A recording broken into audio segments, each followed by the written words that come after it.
We all live by the clock, right?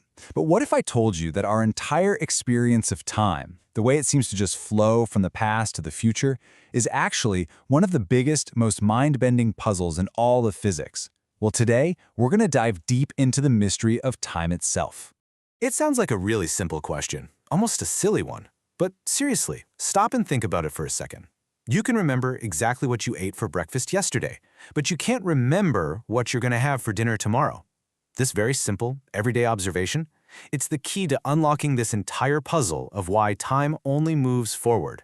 So first things first, we need to completely shatter our everyday idea of what time even is. It turns out that gut feeling we all have, that there's this steady universal clock ticking away for everyone, is just wrong. Physics shows us a reality that's so much weirder and honestly so much more wonderful. I mean, going all the way back to Isaac Newton, this was the standard picture. The idea was that 1 second here on Earth is the exact same as 1 second on Mars, or 1 second near some distant star. It's a nice, simple, comforting thought, right? Like a cosmic metronome, setting the beat for the entire universe. This is where our whole understanding just takes a radical turn. What if your personal river of time could flow at a totally different rate than mine? And look, this isn't science fiction we're talking about. This is the very foundation of modern physics, and it's all thanks to one brilliant mind. That's right, we are talking about the one and only Albert Einstein. His theories of relativity didn't just tweak our understanding of time a little bit, they completely blew it up, showing us that time isn't some rigid ruler, but more like a flexible, dynamic fabric. Okay, so here's Einstein's core insight, and it's a big one. Space and time aren't separate things at all. They're actually woven together into this single four-dimensional fabric he called space-time. And what that means is you can't affect space without also affecting time, and you can't affect time without affecting space. And the consequence of this is just profound. Massive objects like planets, and especially black holes, they don't just sit in space-time, they literally bend and warp it. The stronger the gravity, the more space-time gets warped, and the slower time itself flows. This isn't just a theory. A clock on a GPS satellite actually ticks a tiny bit faster than one down here on Earth's surface, just because it's in weaker gravity. It's real. So what this all means is that time is relative. There's no single master clock for the whole universe. Your experience of time is totally unique to you, to your motion and your gravitational environment. It's a truly mind-bending idea, but it's one that has been proven right again and again. And this question brings us right back to our central mystery. Einstein explained how time can stretch and shrink, which is amazing, but his equations don't really explain why it has a direction. If time can be warped, why can't it be reversed? Why can't we just travel back to yesterday? Physicists have a cool name for this one-way property. They call it the arrow of time.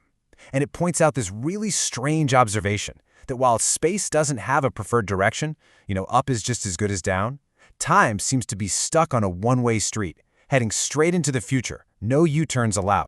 And here's where it gets really paradoxical. If you look at the fundamental laws that govern tiny particles, things like gravity and electromagnetism, they are pretty much time-symmetric. What that means is a video of two billiard balls colliding would look just as physically plausible if you ran it backwards. So, where's the arrow come from? Because let's be real, in our everyday world, time's arrow is absolutely undeniable.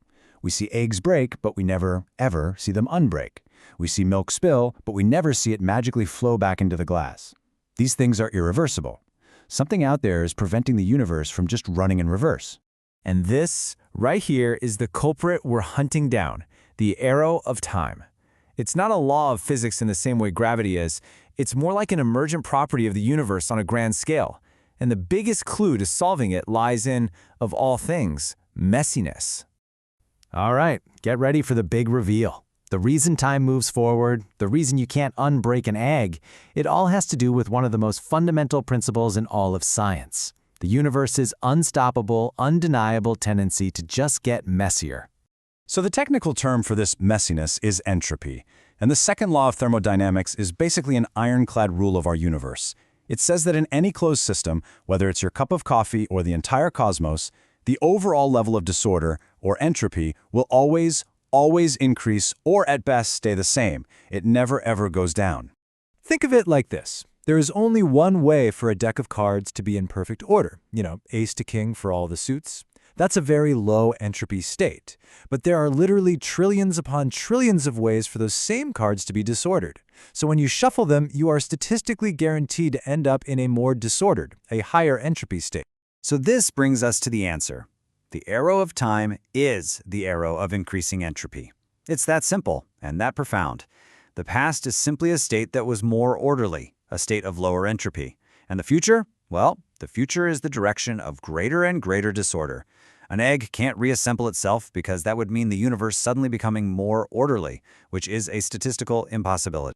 But wait, this solution presents one final, absolutely massive question. If the universe is always getting messier, why did it start out so neat and tidy in the first place?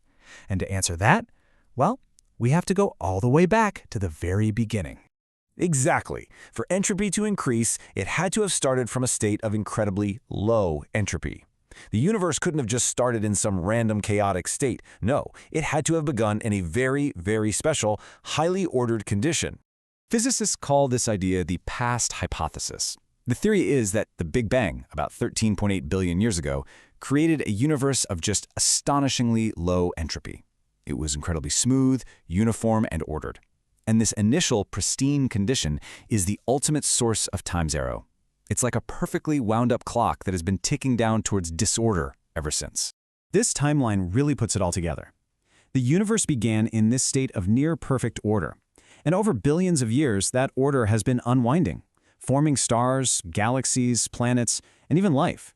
And all of these processes increase the total entropy of the universe. And it's just going to keep doing that until maybe a far, far future state of maximum disorder, which is sometimes called the heat death of the universe. And that brings us full circle, right back to our very first question. The reason you can remember the past, but not the future, is because the past had a lower entropy. When your brain forms a memory, it's creating a record, but that very process actually increases the overall entropy of the universe. You are literally recording a history of the universe's grand journey from order to chaos. And so we'll leave you with this final thought. What if time, as we feel it, isn't some fundamental dimension flowing all on its own? What if it's just the byproduct of this cosmic unfolding?